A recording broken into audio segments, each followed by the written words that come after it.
Hello दोस्तों, स्वागत है आप सबका हमारे चैनल प्रेप अल्फा में।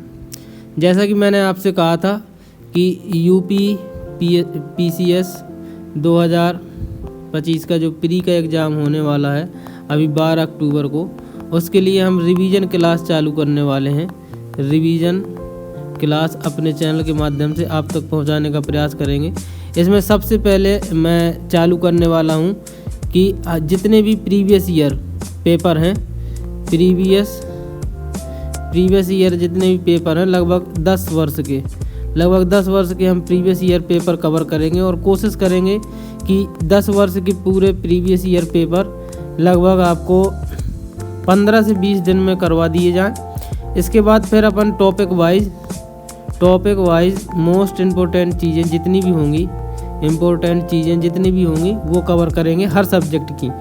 और एक बात आपको साथ में लेकर बता दूं कि जो मंथली करंट अफेयर्स के वीडियोस लगातार मैं डाल रहा हूं और जनवरी, फरवरी, मार्च और आपका अप्रैल 4 महीनों की करंट अफेयर्स आपको चैनल में मिल जाएगी। यहाँ पर हमारी प्लेलिस्ट बनी हुई है, नीचे मैं डिस्क्रिप्शन में लिंक दे रहा हूँ, वहाँ से आप चेकआउट कर सकते हैं और उनको पढ़ सकते हैं। डेफिनेटली आपको अगर 25 करंट अफेयर्स के क्वेश्चन आने हैं तो मैं ज़्यादा तो नहीं कह सकता, लेकिन 17-18 क्वेश्चन आपको हमारी करंट अफेयर्स की PDF से मिल जाएंगे। ये मैं नहीं कहता, ये जो है मेरा एक्सपीरियंस कह रहा है, इसलिए आप एक बार ज़रूर पढ़ें। ज़्यादा प्रश्न नहीं है, वीडियो ज़रूर देखें, ना ज़्यादा समय लेते हैं हम। इन वीडियोज़ में भी मैं ज़्यादा समय नहीं लूँगा, जितना ज़रूरी होगा उतना ही समय लिया जाएगा, अनावश्यक समय कुछ नहीं लिया जाएगा। बिना किसी देरी की स्टार्ट करते हैं। सिर्फ एक ही रिक्वेस्ट रहेगी, अगर आपने चैनल सब्सक्राइब नहीं किया तो प्रेप अल्फा को अभी सब्सक्राइब कर दीजिए और बेल आइकन आप प्रेस कर लीजिए, ठीक है। प्रेप अल्फा को सब्सक्राइब कर लें और बेल आइकन प्रेस कर लें, और अच्छा लगे वीडियो तो लास्ट में शेयर कर दीजिएगा, लाइक कर दीजिएगा, ठीक है। चलिए स्टार्ट करते हैं। पहला क्वेश्चन है, उत्तर प्रदेश के संदर्भ में कथनों पर विचार करना है। तो यहाँ पर लिखा हुआ पहला पॉइंट है, राज्य के कुल भौगोलिक क्षेत्र का लगभग 12.8% वन है। दूसरा पॉइंट लिखा है, जौनपुर, गाजीपुर, बलिया जिलों में कोई वन भूमि नहीं है। तो यहाँ पर देखिए इसके ऑप्शन है केवल 2, ना तो 1 ना 2। तीसरा ऑप्शन कह रहा है केवल 1 सही है, या डी ऑप्शन कह रहा है कि दोनों सही है, ठीक है। सही उत्तर का चुनाव करना है। अब इसमें इसका उत्तर क्या होना चाहिए? तो दोस्तों ना तो पहला सही है, क्योंकि यहाँ पर जो ISFR 2021 की रिपोर्ट थी उसमें 6.15% वन था पूरे भारत का, उत्तर प्रदेश में, ठीक है, वनावरण। और जो जौनपुर, गाजीपुर, बलिया न्यूनतम भूमि के मतलब वन भूमि बोल रहा है, ये भी गलत है। तो दोनों गलत है, यानी कि बी नंबर सही है, ना 1 ना 2, ठीक है। इनमें न्यूनतम जो वन वाले क्षेत्र थे उसमें अब था भदोही, मऊ और मैनपुरी, 3 जिले थे न्यूनतम, कम भदोही में, फिर मऊ और मैनपुरी में, ठीक। तो ये चीज़ें आपको याद रखनी। दूसरा क्वेश्चन कह रहा है कि गैर पारंपरिक ऊर्जा स्रोत वे स्रोत है जो कि, यहाँ पर बी नंबर इसका सही है, नवीकरणीय ऊर्जा है, ठीक है। गैर परंपरागत जो ऊर्जा के स्रोत है वो कहलाते हैं जो नवीकरणीय ऊर्जा है, ठीक है। अब ये परंपरागत स्रोत क्या कहलाते हैं? तो परंपरागत स्रोत वो हो जाते हैं जैसे कोयला हुआ आपका, और पानी से बिजली हुआ, या परमाणु ऊर्जा हुआ, ठीक है। इस प्रकार की ऊर्जा जो बनाई जाती है वो गैर नवीकरणीय, उसको हम दोबारा नया नहीं कर सकते, ठीक है। गैर परंपरागत मतलब नवीकरणीय, याद रखिएगा। क्वेश्चन नंबर आपका तीसरा है, निम्नलिखित में से कौन फिरोज तुगलक के नागरकोट अभियान के दौरान संग्रहित 300 संस्कृत पुस्तकों का अनुवाद किया? किसने किया? तो ये आपको बताना है। इसका बिल्कुल सही जवाब है अजीजुद्दीन खान ने, ठीक है। निम्नलिखित में से किसने, कौन फिरोज तुगलक के नागरकोट अभियान के दौरान संग्रहित 300 संस्कृत पुस्तकों का किसने अनुवाद किया है? ये अजीजुद्दीन खान ने किया है, याद रखिएगा। क्वेश्चन नंबर चौथा है, यहाँ पर ये करंट अफेयर से सवाल है, इसको हम कवर नहीं करेंगे, ठीक है। क्वेश्चन नंबर 5वां, निम्नलिखित में से कौन सा निर्धनता का प्रकार है? तो यहाँ पर पहला लिखा है पर्ण या परम निर्धनता। दूसरा ऑप्शन कट चुका है, यहाँ पर देख लेते हैं। दूसरा सापेक्ष निर्धनता बोला है, और तीसरा है आपका व्यक्तिपरक निर्धनता या प्रक्रियात्मक निर्धनता, ठीक। तो यहाँ पर देखिए सही कूट का चयन करना है कि कौन सी निर्धनता के प्रकार हैं। तो जो पहला है पूर्ण या परम निर्धनता और सापेक्ष निर्धनता। तो दो जो निर्धनता है ये निर्धनता के प्रकार है, बाकी ये नहीं है, ठीक है। व्यक्तिपरक और प्रक्रियात्मक ये निर्धनता के प्रकार नहीं है। पूर्ण या परम निर्धनता क्या है? जब घरेलू आय एक निश्चित स्तर से नीचे होती है, इससे व्यक्ति या परिवार के लिए भोजन, आश्रय, सुरक्षित पेय, शिक्षा और बुनियादी ज़रूरतों को पूरा करना असंभव हो जाता है, उसे कहते हैं परम निर्धनता या पूर्ण निर्धनता। मतलब कि उसकी इनकम जो है 100 रुपये है और उसका खर्चा अगर 500 रुपये है, तो 100 रुपये की आय से 500 का खर्चा पूरा नहीं किया जा सकता, इसको कहा जाएगा पूर्ण निर्धनता, याद रख लीजिएगा। सापेक्ष निर्धनता कि जब परिवारों का औसत घरेलू आय से 50% कम प्राप्त होता है, ठीक है। औसत घरेलू आय से 50% कम प्राप्त होता है। परिवारों के पास कुछ पैसा होता है परंतु उनके पास इतना पैसा नहीं होता कि वे बुनियादी चीज़ों से ऊपर कुछ भी वहन कर सकें, तब इसे सापेक्ष निर्धनता कहा जाता है। इसे कभी कभी सापेक्ष अभाव के रूप में भी जाना जाता है। इसका मतलब ये हुआ कि आप जैसे 100 रुपये की चीज़ें आपको डेली लगती हैं, तो आप 100 रुपये ही कमा रहे हैं। इसको ये समझ लीजिए कि ये सापेक्ष निर्धनता है कि जितना आपको आवश्यकता है, बुनियादी आवश्यकता, बेसिक नीड है, जितनी आपको उतना ही आपके पास पैसा है, ये सापेक्ष निर्धनता होगी। उसके अलावा आप एक्स्ट्रा चीज़ें, अतिरिक्त चीज़ें कुछ नहीं कर सकते, इसे सापेक्ष निर्धनता कहेंगे, ठीक। क्वेश्चन नंबर 6वां है कि मानव संसाधन का योगदान के संबंध में निम्नलिखित कथनों में से कौन सा सही है? तो यहाँ पर मानव संसाधन का योगदान यानी कि आर्थिक विकास में मानव संसाधन का योगदान के संबंध में कथनों पर विचार करना। पहला पॉइंट कह रहा है कि आर्थिक विकास का जनसंख्या वृद्धि पर प्रभाव, और दूसरा पॉइंट कह रहा है कि जनसंख्या वृद्धि का आर्थिक विकास पर प्रभाव। तो यहाँ पर देखिए ऑप्शन लिखा है कि सही उत्तर का चुनाव करना, ठीक है। तो ऑप्शन 1 सही है, या बी नंबर कह रहा है कि ना तो 1 ना 2 सही है, सी नंबर कह रहा है कि दोनों सही है, या डी नंबर कह रहा है केवल 2 सही है। तो इसका सही जवाब है सी नंबर, दोनों सही है इसके उत्तर। मतलब कि आर्थिक विकास में मानव संसाधन का योगदान जनसंख्या वृद्धि का भी पड़ता है और जनसंख्या वृद्धि का आर्थिक विकास पर भी योगदान पड़ता है, ठीक है। आर्थिक विकास तथा जनसंख्या परस्पर एक दूसरे को प्रभावित करते हैं, ठीक है। कैसे कि मान के चलो जनसंख्या वृद्धि पर आर्थिक विकास कैसे, जैसे कि अगर 10 लोग हैं, पहले 1 लोग थे, ठीक है, पहले एक था व्यक्ति और वो 100 रुपये कमाता था, तो 100 रुपये ही मतलब जीडीपी मान के चलिए, आर्थिक विकास 100 रुपये। अब अगर 1 की जगह 10 हो गए और 1 लोग जो है 100 कमाता है, तो 10 के 1000 हो गए, मतलब कि 10 गुना आय बढ़ गई। इसलिए आर्थिक विकास और जनसंख्या आपस में परस्पर में एक दूसरे से संबंध रखते हैं, याद रख लीजिएगा, ठीक है। पॉइंट नंबर अपना क्वेश्चन नंबर 7वां क्या कह रहा है? यहाँ पर निम्नलिखित घटनाओं पर विचार कीजिए तथा इन्हें सही कालानुक्रम में व्यवस्थित कीजिए, सबसे पहले से लेकर आखिरी गतिविधि तक। तो यहाँ पर देखिए जो पहला पॉइंट लिखा कि प्रारूप समिति की नियुक्ति, भारतीय संविधान को अंगीकृत और अधिनियमित किया गया, भारतीय संविधान के प्रवृत्त होने की तिथि, यह संविधान सभा की प्रथम बैठक। तो यहाँ पर देखिए सीधे हम चलते हैं विश्लेषण में कि संविधान सभा की पहली बैठक कब हुई, तो 9 दिसंबर 1946, याद कर लीजिए 9, 11, 13, ठीक है। दूसरी हुई थी 11 दिसंबर को, तीसरी हुई थी 13 दिसंबर को बस। प्रारूप समिति की नियुक्ति कब होती है, तो 29 अगस्त 1947 को, ठीक है। प्रारूप समिति के अध्यक्ष कौन थे? भीमराव अंबेडकर। और भारतीय संविधान को अंगीकार और अधिनियमित कब किया गया? 26 नवंबर 1949 को। 26 नवंबर को मनाया जाता है संविधान दिवस, ठीक है। और भारतीय संविधान के प्रवृत्त होने की तिथि क्या थी, तो 26 जनवरी 1950, मतलब प्रवृत्त का मतलब हो गया लागू होने की तिथि, ठीक है। कब लागू हुआ? 26 जनवरी 1950, जब अपना देश गणतंत्र बना। ये सभी डेट याद रख लीजिएगा, ठीक।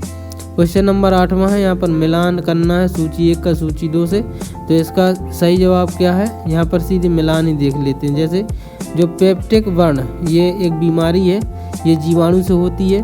डेंगू एक बीमारी है जो कि विषाणु से होती है। फील पाम एक बीमारी है जो कि कृमि से होती है। और मलेरिया बीमारी अपनी प्रोटोजोआ से होती है, ठीक। इसके बाद जो है यहाँ पर 9वें नंबर पे यहाँ पर भी मिलान है, तो सीधे मिलान देख लेते हैं क्योंकि अपने पास समय बहुत कम है, इसलिए जल्दी जल्दी करने का प्रयास कर रहे हैं, ठीक है। मिरात ए सिकंदरी, ये गुजरात विजय के टाइम पर लिखी गई ये पुस्तक है मिरात ए सिकंदरी। बुरहान ए मारिस, ये बहमनी के अहमदनगर का इतिहास है, ठीक है, बहमनी के अहमदनगर का इतिहास बुरहान ए मारिस। और रियाज उस सलातिन, ये है बंगाल का इतिहास की पुस्तक। और रियाज उल इंसा, ये महमूद गवां के पत्रों का एक संग्रह है, रियाज उल इंसा, ठीक है। ये इन सभी का आप स्क्रीनशॉट भी ले सकते हैं बार बार पढ़ने के लिए, क्योंकि यही अगर वन लाइनर में भी आ सकता है, कोई भरोसा नहीं आयोग का क्या करते। अगला क्वेश्चन है आपका कि अभिकथन दिया हुआ है देश के पर्यावरण को बनाए रखने के लिए जनसंख्या नियंत्रण आवश्यक है। बिल्कुल सही कह रहा है। कारण कह रहा है कि जनसंख्या में तीव्र वृद्धि के कारण पर्यावरण संतुलन बना रहता है। तो पर्यावरण संतुलन बना रहता है, ये गलत है, मतलब ए सही आर गलत होना चाहिए। तो यहाँ पर देख लेते हैं कि ए सही है आर गलत है, इसका बी नंबर सही होगा, ठीक है। यहाँ पर ए सही है किंतु आर गलत है, ठीक, क्योंकि वो कह रहा है कि देश के पर्यावरण को बनाए रखने के लिए जनसंख्या नियंत्रण आवश्यक है, तो ये तो बिल्कुल सही है। अब उसने विरोधाभास कर दिया कि जनसंख्या में तीव्र वृद्धि के कारण पर्यावरण संतुलन बना रहता है, तो ये गलत है। अगर वो कह देता कि असंतुलन बना रहता तो ये सही हो जाता, यानी आर और ए फिर दोनों सही हो जाते। तो इस बात का याद रखिए कि थोड़ा सी कन्फ्यूजन वाले क्वेश्चन होते हैं, काफ़ी लोग गलत कर देते हैं, ठीक है। अगला क्वेश्चन है 11वां, निम्नलिखित में से कौन सा संगठन दिल्ली में वायसराय लॉर्ड हार्डिंग पर बम फेंकने के लिए उत्तरदायी था। तो इसका सही जवाब है डी नंबर अनुशीलन समिति। अनुशीलन समिति के जो व्यक्ति थे उन्होंने दिल्ली के वायसराय लॉर्ड हार्डिंग पर बम फेंका था। इसमें 13 व्यक्तियों का अभियुक्त बनाया गया था, जिसमें मास्टर अमीर चंद, दीनानाथ भाई, बालमुकुंद, बलराज मौला, बसंत कुमार, अवध बिहारी, इन सबको गिरफ्तार कर लिया गया था। अगला क्वेश्चन है 12वां क्वेश्चन निम्नलिखित में से किसे जनवरी 2023 में न्यूजीलैंड के प्रधानमंत्री के रूप में चुना गया। तो ये करंट का क्वेश्चन है, इसको हम कवर नहीं करेंगे। क्वेश्चन नंबर 13वां, निम्नलिखित में से कौन सा युग्म या दर्शन प्रचारक सही सुमेलित है। तो इसका सही जवाब है डी नंबर, न्याय का गौतम से संबंध होता है, ठीक है। न्याय दर्शन के प्रतिपादक कौन है, गौतम मुनि, ठीक है। तो न्याय दर्शन के प्रतिपादक है आपके गौतम। उत्तर मीमांसा के हैं बदरायण, पूर्व मीमांसा के हैं जैमिनी, वैशेषिक के हैं कणाद, ठीक है। अगला क्वेश्चन है 14 नंबर का, भारत में जनसंख्या का कार्य सर्वप्रथम कब किया गया। तो ये तो बहुत सरल क्वेश्चन है। 1971 में सबसे पहली बार जनगणना की गई है। तो उसमें लॉर्ड मेयो के काल में 1869 से 72 तक मेयो साहब रहे और 1871 में जनगणना पहली बार की गई थी। और 1881 से लॉर्ड रिपन के काल से नियमित रूप से 10 की जनगणना स्टार्ट की गई, ठीक है। क्वेश्चन नंबर 15 नंबर कह रहा है आपका कि पिछले वर्ष की तुलना में मनरेगा हेतु आवंटन में सर्वाधिक प्रतिशत कटौती दर्ज की गई। और दूसरा पॉइंट है कि पिछले वर्ष की तुलना में जल जीवन मिशन हेतु आवंटन में सर्वाधिक प्रतिशत कटौती दर्ज की गई। नीचे दिए गए कूट का प्रयोग करके सही उत्तर का चुनाव करना है। अब ये तो देखिए करंट का क्वेश्चन है, ठीक है, 2023-24 संघीय बजट का है, इसलिए इसको अपन कवर नहीं करेंगे। नए करंट के क्वेश्चन जो भी आएंगे उनको आप करंट की PDF से पढ़ लीजिएगा और डिटेल में भी जहाँ से पत्रिकाओं से मिले वहाँ से पढ़ लीजिएगा। क्वेश्चन नंबर 16 है, फरवरी 2023 का है, ये भी अपन नहीं कवर करेंगे, ठीक है। सबसे बड़े हेलीकॉप्टर संयंत्र का उद्घाटन किस स्थान पर हुआ। हाँ, ये स्टैटिक जीके बन सकता है दोस्तों, ठीक है, स्टैटिक जीके बन सकता है, कभी भी पूछा जा सकता है। तो भारत के सबसे बड़े हेलीकॉप्टर निर्माण संयंत्र का उद्घाटन किस स्थान पर हुआ। तो इसका सही जवाब है तुमकुर, कर्नाटक में, ठीक। क्वेश्चन नंबर 17, निम्नलिखित में से कौन कवित्री और कवि पुस्तक सही सुमेलित नहीं है, ये आपको बताना है। तो इसका सी नंबर का जवाब गलत है, गंगाबाई गणेश देवलीला, ये गलत है। सही कौन है, दयाबाई, इन्होंने लिखी है विनय मल्लिका, सहजोबाई ने लिखी है सहज प्रकाश और सोन कुमारी ने स्वर्ण बेली की कविता लिखी है, ठीक है। गंगाबाई ने क्या लिखा है, तो देवी त्रिया निषेध, ठीक। क्वेश्चन नंबर 18 है, पंचायतों के समस्त चुनाव का संचालन कौन करता है। तो आपको पता ही होगा राज्य निर्वाचन आयोग या राज्य चुनाव आयोग, ये आर्टिकल 243 के तहत करता है, ठीक। अगला क्वेश्चन है 19वां। 19वां क्वेश्चन कहता है कि पंचायती राज पर अशोक मेहता समिति प्रतिवेदन की प्रमुख सिफारिशों के संदर्भ में निम्नलिखित कथनों में से कौन सा सही है। तो अशोक मेहता की सिफारिशें क्या थी वो बताना है। तो पॉइंट नंबर 1 है पंचायती राज के 3 स्तरीय व्यवस्था के स्थान पर, 3 स्तरीय व्यवस्था के स्थान पर, हाँ 2 स्तरीय का इन्होंने कहा था, ठीक है, 3 स्तरीय के स्थान पर 2 स्तरीय, ठीक है।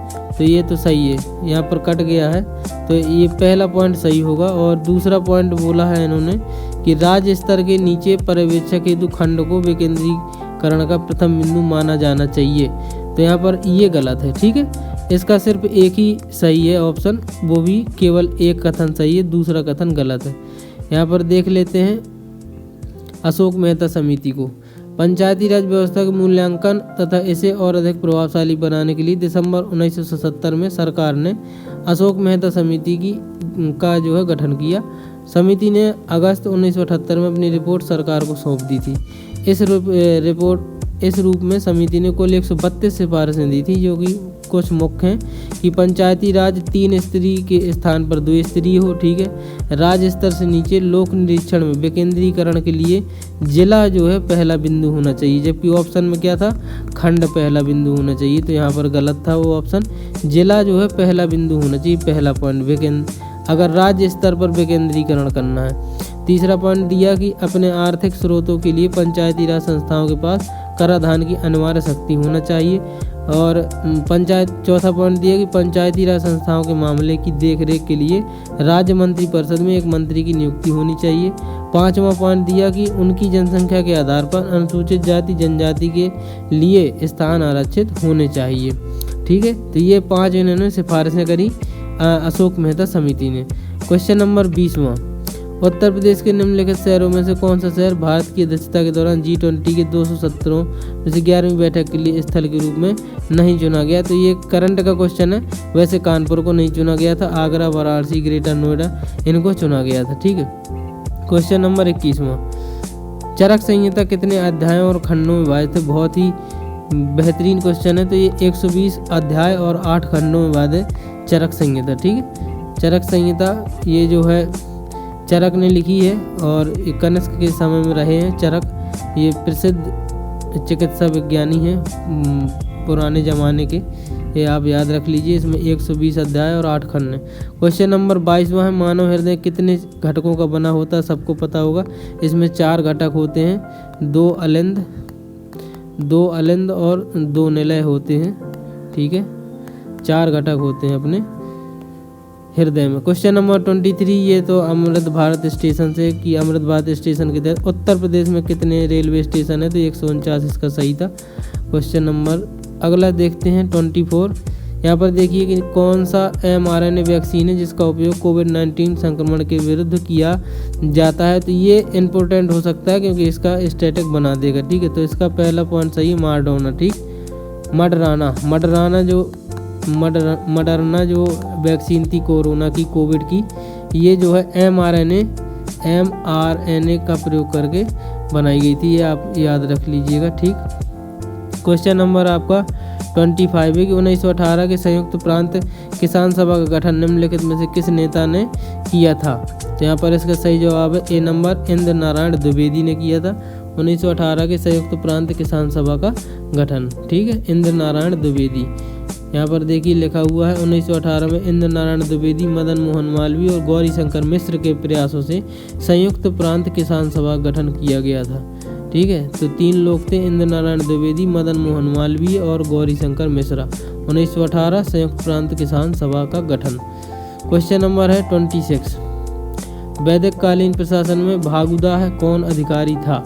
जिसका सही जवाब है बी नंबर, राजस्व कर जमा करने वाला होता था, जिसको भागुदह कहते थे, राजस्व कर जमा करने वाला, ठीक। क्वेश्चन नंबर 27, सूची 1 को सूची 2 से मिलाना है तो सीधे हम मिलान कर देते हैं, इसके बाद ज़्यादा समय नहीं बिताते हैं, ठीक है। वीडियो अच्छा लग रहा है तो एक लाइक जरूर कर दीजिएगा, शेयर कर दीजिएगा। सूची 1 में देखिए अनुच्छेद जो 324 कहता है कि ये निर्वाचन आयोग से, सबको पता होगा। अनुच्छेद 315 यूपीएससी से है, ये भी पता होगा। अनुच्छेद 280 वित्त आयोग से है और अनुच्छेद 338 ये इम्पोर्टेंट है, राष्ट्रीय अनुसूचित जाति आयोग से, मतलब SC आयोग से है। कौन सा, 338। क्वेश्चन नंबर 28 ये केंद्रीय बजट 2023 से, इसको नहीं देखेंगे।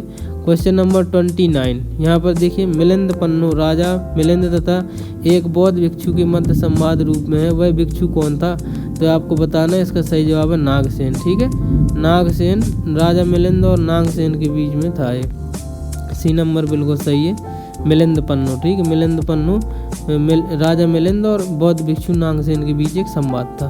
क्वेश्चन नंबर 30 निम्नलिखित में से किसने स्पेयर पुस्तक लिखी? स्पेयर पुस्तक के लेखक कौन है? तो प्रिंस हैरी। ठीक है, स्पेयर पुस्तक के लेखक प्रिंस हैरी। क्वेश्चन नंबर 31 है, यहाँ पर देखिए क्या कहा गया कि कब अभिकथन ए और कारण आर कहा गया है, और इनको बताना है कि सही है या गलत। तो फरवरी 2023 में 12 चीतों को दक्षिण अफ्रीका से भारत लाया गया, और इसके बाद चीतों की आबादी को सुधारना भारत की प्राथमिकता है। तो यहाँ पर इसमें कौन सा सही होगा ये आपको बताना है कि किंतु ए सत्य है किंतु आर गलत, ए गलत है या आर सही है, या सी कह रहा है कि दोनों सही है और आर ए की सही व्याख्या कर रहा है, और यहाँ पर कह रहा है डी नंबर की ए और आर सही है किंतु आर ए की सही व्याख्या नहीं कर रहा। तो यहाँ पर देखिए पढ़ लीजिए कि फरवरी 2023 में 12 चीतों को दक्षिण अफ्रीका से भारत लाया गया, तो ये बिल्कुल सही है। ठीक है, चीतों की आबादी को सुधारना भारत की प्राथमिकता है, तो दोनों, चूँकि भारत जो है दक्षिण अफ्रीका से जो है भारत ला रहा है ना चीते, इसलिए भारत चाहता है कि चीतों की आबादी सुधरे, तभी तो विदेश से चीते मंगाए जा रहे हैं अपने देश में। इसलिए ए और आर दोनों सही है, जबकि आर जो है ए की अच्छी व्याख्या कर रहा है। तो यहाँ पर सी नंबर इसका सही होगा। इस प्रकार से आप पेपर में ध्यान से पढ़िए। जो चीज़ें अगर थोड़ी बहुत कन्फ्यूजन में भी जाती हैं, अगर थोड़ी बहुत आपने पढ़ रखा है, उसको भी डीपली सोचिए कि क्या ऐसा हो सकता है, इसके बाद ही आंसर लगाइए। अगर नहीं बनता तो बिल्कुल ही मत छूइए मेरे हिसाब से। तो बाकी देखिए आप भी तैयारी कर रहे हैं, आपके पास भी नॉलेज है, और आप अपने हिसाब से अपने विवेक से काम करें। अगला पॉइंट है डीकन विश्वविद्यालय के संदर्भ में कि कौन से कथन सही है या गलत है। यह एक स्वतंत्र परिसर के माध्यम से भारत में प्रवेश करने वाला पहला विदेशी विश्वविद्यालय है। इसे महाराष्ट्र में स्थापित किया जा रहा है। जिसका सही उत्तर चुनना है कि केवल एक सही है, या ना तो एक ना दो सही है, या दोनों सही है, या केवल दो सही है। तो इसका 1 नंबर सही जवाब है, मतलब कथन 1 सही है कि यह एक स्वतंत्र परिसर के माध्यम से भारत में प्रवेश करने वाला पहला विदेशी विश्वविद्यालय है। ठीक है, इसकी स्थापना कहाँ की जा रही है? तो आपकी गिफ्ट सिटी गुजरात में, ये आप याद रख लीजिएगा। और डीकन विश्वविद्यालय ऑस्ट्रेलिया का एक प्रमुख विश्वविद्यालय है। इसको गिफ्ट सिटी गुजरात में स्वतंत्र परिषद के रूप में स्थापित किया जाएगा, और भारत में प्रवेश करने वाला पहला विदेशी विश्वविद्यालय भी बन गया है डीकन विश्वविद्यालय। क्वेश्चन नंबर 33, यह भारत के G20 प्रतीक चिन्ह से संदर्भित है। ठीक है, अब हो सकता है ये पूछ लिया जाए, तो इसको पढ़ लीजिए। यहाँ पर ज़्यादा समय नहीं गंवाते हैं। G20 का जो 18वां शिखर सम्मेलन भारत की मेज़बानी सितंबर 2023 में नई दिल्ली में आयोजित की थी। इस बैठक का लोगो भारत के राष्ट्रीय ध्वज के रंगों से प्रेरित था, और इस लोगो में राष्ट्रीय पुष्प कमल के साथ पृथ्वी को दर्शाया गया था। प्रतीक चिन्ह में कमल की 7 पंखुड़ियाँ दर्शाई गई थी, जो 7 महाद्वीप को प्रतिनिधित्व करती थी। ठीक है, ये आपको याद रखना है। क्वेश्चन नंबर 34, लोकसभा की प्रथम महिला स्पीकर निम्नलिखित में से कौन थी? तो इसका सही जवाब आपको पता होगा, मीरा कुमार थी। ठीक है, 15वीं लोकसभा की थी ये, 15वीं लोकसभा की थी, और मतलब भारत की पहली महिला स्पीकर थी लोकसभा की। क्वेश्चन नंबर 35, सेवाओं के बारे में आर्थिक सर्वेक्षण 2023 में निम्नलिखित कथनों में से कौन सा सही नहीं है? तो ये आपको बताना, ये करंट का क्वेश्चन है, इसको छोड़ देते हैं। 36 नंबर क्वेश्चन है, निम्नलिखित पेशवाओं के शासनकाल पर विचार करना है। तो ये पेशवा दिए हुए हैं, इनका शासनकाल मतलब इनको कूट से लगाना है। तो यहाँ पर देख लेते हैं कि जो बालाजी विश्वनाथ है उनका शासनकाल 1713 से 1720 तक चला। बाजीराव प्रथम 1720 से 1740 तक रहे, और माधवराव प्रथम रहे 1761 से 1772 तक। इसके बाद नारायण राव रहे 1772 से 1773 तक। ठीक, ये दो सीधे मतलब लगातार रहे, और ये दोनों भी लगातार रहे। इनके बीच का जो भी हो अपन को पता नहीं है। क्वेश्चन नंबर 37, निम्नलिखित में से यूक्रेन का सबसे बड़ा कोयला उत्पादक केंद्र कौन सा है? तो यहाँ पर इसका सही जवाब है डोनेट्स्क। ठीक है, यूक्रेन का सबसे बड़ा कोयला उत्पादक है डोनेट्स्क। क्वेश्चन नंबर 38 है, निम्नलिखित में से कौन सा कथन सही है। तो इसका आपको सही जवाब बताना है कौन सा कथन सही है। तो देख लेते हैं आंसर डायरेक्ट। यहाँ पर देखिए, सामान्य भूमध्य रेखा से ध्रुवों की ओर जाने पर लवणता में कमी आती है, लेकिन उच्च तापक्रम, उच्च वाष्पीकरण के साथ न्यून आर्द्रता के सम्मिलित प्रभाव के कारण कर्क रेखा व मकर रेखा पर लवणता जो है सर्वाधिक होती है। 24 घंटे में प्रत्येक स्थान पर 2 बार ज्वार भाटा आता है। जब सूर्य, पृथ्वी, चंद्रमा एक सीधी रेखा में होते हैं तो इस समय उनके सम्मिलित आकर्षण बल के परिणामस्वरूप दीर्घ ज्वार का अनुभव किया जाता है। बेंगुला धारा दक्षिण अटलांटिक महासागर में बहने वाली एक ठंडी जलधारा है। पृथ्वी पर प्रतिदिन लगभग 12 घंटे 26 मिनट पर ज्वार आता है। ये इम्पोर्टेंट पॉइंट है, ये इसको याद रख लीजिएगा, 1 लाइनर में पूछा जा सकता है। और बेंगुला धारा के बारे में याद रख लीजिए, ये दक्षिण अटलांटिक महासागर में बहने वाली ये ठंडी जलधारा है। ठीक है, ये 2 पॉइंट जरूर याद रख लीजिए। बाकी 24 घंटे में प्रत्येक स्थान पर 2 बार ज्वार भाटा आता है, ये तो पता होगा। और सीधी रेखा में जब तीनों होते हैं तो उस समय जो आकर्षण बल अधिक होता है और इसलिए दीर्घ ज्वार आता है। Question number 39, the challenge of the world poverty जो पुस्तक है वो किसने लिखी है। जिसका सी नंबर सही है, गुन्नार मिर्डल ने लिखी है, the challenge of the world poverty. ठीक। क्वेश्चन नंबर 40वां है, ईवी रामास्वामी नायकर के संदर्भ में कथनों में कौन से सही है ये बताना है। तो इसका ऑप्शन यहाँ पर कथन दिए हैं। पहला कथन, उन्होंने असहयोग आंदोलन में हिस्सा लिया था, और दूसरा कथन है उन्होंने 1925 में कांग्रेस को छोड़ दिया था। तो इसका कह रहा है कि कौन सा सही उत्तर है। तो इसके दोनों सही होंगे। ठीक है, उन्होंने असहयोग आंदोलन में भी हिस्सा लिया और उन्होंने 1925 में कांग्रेस छोड़ दी। असहयोग आंदोलन कब हुआ था, 1920 में गांधी जी ने स्टार्ट किया था।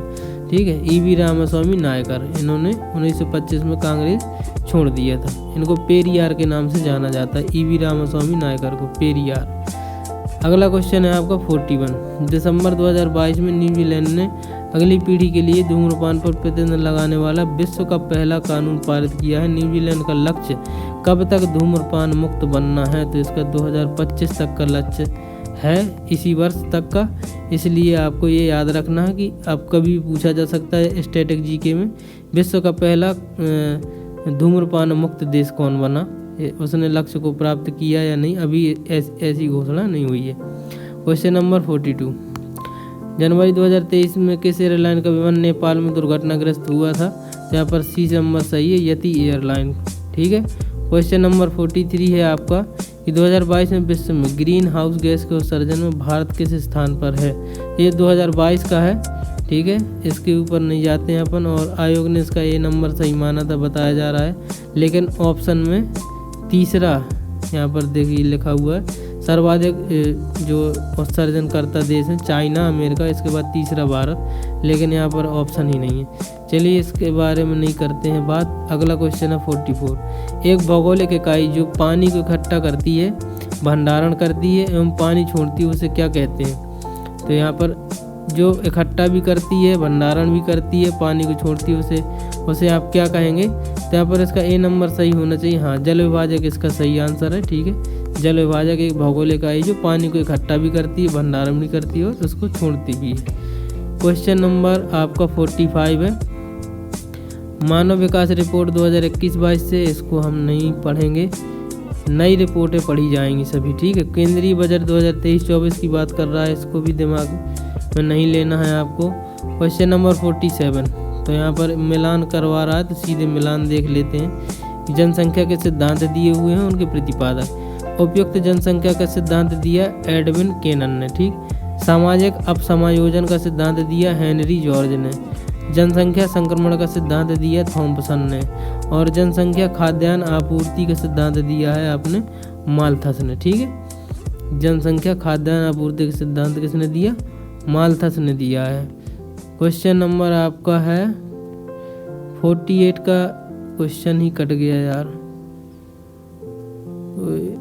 लिखा हुआ which of the following is an insectivorous plant. ठीक है, इंसेक्टिवरस प्लांट कौन सा नहीं है, कीट भक्षी पौधा कौन सा है। अच्छा, कीट भक्षी प्लांट, अच्छा कौन है। ठीक है, चलिए कीट भक्षी पौधा कौन सा है, तो ये नेपेंथिस है। ठीक, कीट भक्षी पौधा के बारे में बात कर रहा है। कीट भक्षी पौधा, ठीक है। तो ये इसका डी नंबर सही, नेपेंथिस। और ये जो मेघालय में पाया जाता है, आपको बता दें भारत के मेघालय में, और नाइट्रोजन की कमी के कारण ये जो है इन कीटों को खाता है। क्वेश्चन नंबर 49, संयुक्त राज्य अमेरिका तथा मैक्सिको के बीच सीमा पर स्थित नदी कौन सी है? तो इसका सही जवाब है डी नंबर, रियो ग्रांडे, ठीक है। संयुक्त राज्य अमेरिका और मैक्सिको के बीच स्थित है रियो ग्रांडे नदी। क्वेश्चन नंबर 50वां है, निम्नलिखित में से कौन सा एक दर्रा और राज्य केंद्रशासित प्रदेश सम्मिलित है? तो इसका देखिए यहाँ पर दर्रा लिखा हुआ है, माना दर्रा उत्तराखंड, नीति दर्रा उत्तराखंड, दीफू दर्रा अरुणाचल प्रदेश और अलग दर्रा आपका लद्दाख में है। 51 नंबर का क्वेश्चन है, पोषक स्तर बनते हैं। तो ऑप्शन है यहाँ पर खाद्य श्रृंखला में जीवों के संबंध होने से, केवल जंतुओं से या केवल मांसाहारी से। चौथा ऑप्शन यहाँ पर कट गया तो कोई दिक्कत नहीं, ए नंबर इसका सही आंसर होगा, खाद्य श्रृंखला में जीवों के संबंध होने से जो पोषक स्तर है वो बनता है। यहाँ पर देख लीजिए पोषक स्तर किस प्रकार का होता है। सबसे नीचे होते हैं स्वपोषी उत्पादक, जिनमें पेड़ पौधे आते हैं, ठीक है, पेड़ पौधे आते हैं। पेड़ पौधों को खाने वाले कहलाते हैं प्राथमिक उपभोक्ता, जो हरे घास फूस खाते हैं। प्राथमिक उपभोक्ता को जो खाने वाले होते हैं उनको कहते हैं द्वितीयक उपभोक्ता। और जो सब कुछ खा सकते हैं, द्वितीयक उपभोक्ता को भी खा सकते हैं, प्राथमिक उपभोक्ता को और स्वपोषी को, वो कहलाते हैं सर्वाहारी। क्वेश्चन नंबर 52, ये दोस्तों करंट अफेयर्स का है तो इसको हम छोड़ देते हैं। क्वेश्चन नंबर 53 है, संसद के सचिवालय में पदों के संबंध में निम्नलिखित में से कौन सा कथन सही है बताना है। तो इसका पहला पॉइंट है, संसद के प्रत्येक सदन के सचिवालय के लिए सम्मिलित पदों को सृजित किया जा सकता है। दूसरा पॉइंट कहता है, संसद को अपने किसी भी सदन के सचिवालयी स्टाफ की सेवा शर्तों को विनियमित करने का अधिकार है।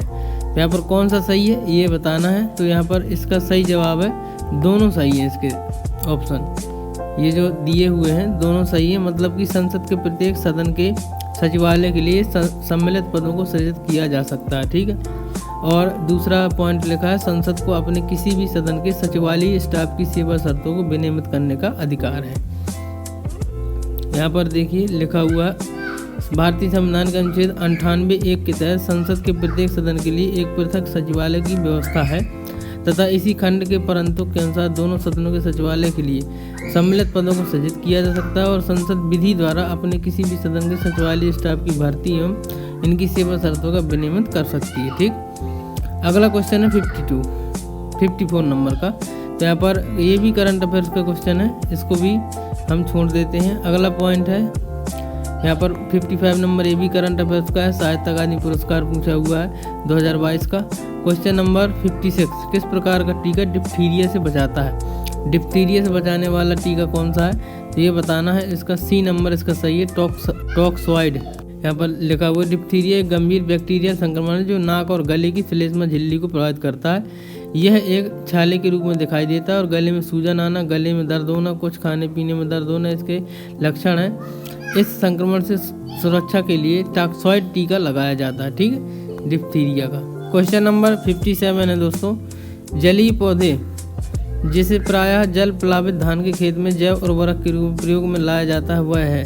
तो यहाँ पर इसका सही जवाब है एजोला, ठीक है। जलीय पौधा है जिसको जो है धान के खेत में जैव उर्वरक के रूप में प्रयोग किया जाता है। क्वेश्चन नंबर 58 है, नीचे दिए गए दो कथन हैं जिनमें एक अभिकथन है, दूसरा कारण आर है, ठीक है। तो अभिकथन ए क्या कहता है कि किसी राज्य की सीमा बदलने की सिफारिश राष्ट्रपति संसद को देता है और इसके लिए राष्ट्रपति संबंधित राज्य के विधानमंडल द्वारा उस प्रस्ताव पर विचार एक खास अवधि के भीतर प्राप्त करते हैं। कारण आर कहता है कि राष्ट्रपति को उस राज्य विधानमंडल का प्रस्ताव मानना अनिवार्य नहीं है। तो बिल्कुल सही है, राष्ट्रपति किसी भी विधानमंडल के प्रस्ताव को मानने का, इस प्रकार के प्रस्ताव मानने के लिए बाध्य नहीं होता है, लेकिन ये व्याख्या नहीं कर रहा है। मतलब जो कारण आर है वो एक ही व्याख्या नहीं कर पा रहा, दोनों सही जरूर है। तो इसके लिए ऑप्शन कौन सा सही रहेगा तो ए नंबर में दिया गया है, ए और आर दोनों सही है किंतु आर ए की व्याख्या नहीं करता, तो ए नंबर इसका बिल्कुल सही आंसर होगा। क्वेश्चन नंबर 59 है, 59 निम्नलिखित में से किसे हंसी पैदा करने वाली गैस के रूप में जाना जाता है? तो इसका सही जवाब है आपका नाइट्रस ऑक्साइड, N2O कहते हैं, ठीक है, नाइट्रस ऑक्साइड। अगला क्वेश्चन है आपका 60 नंबर।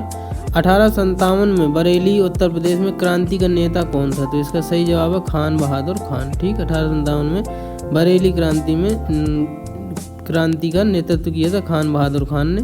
इनको बख्त खान के नाम से जाना जाता है। नाना साहब ने कानपुर में किया, बेगम हजरत महल ने लखनऊ में नेतृत्व किया था और कुंवर सिंह ने जगदीशपुर बिहार में जो 1857 की क्रांति थी उसका नेतृत्व किया था। क्वेश्चन नंबर 61 क्या कह रहा है कि निम्नलिखित में से कौन भारतीय संविधान के अनुच्छेद 20 का हिस्सा नहीं है? तो इसका सी नंबर सही है, यातना के विरुद्ध निषेध, ये नहीं है। बाकी दोहरे दंड की धारा अनुच्छेद 20 के 2 में दी गई है। कार्योत्तर विधि अनुच्छेद 20 के 1 में है और अपने विरुद्ध साक्षी होने से निषेध ये अनुच्छेद 20 के 3 में दिया गया।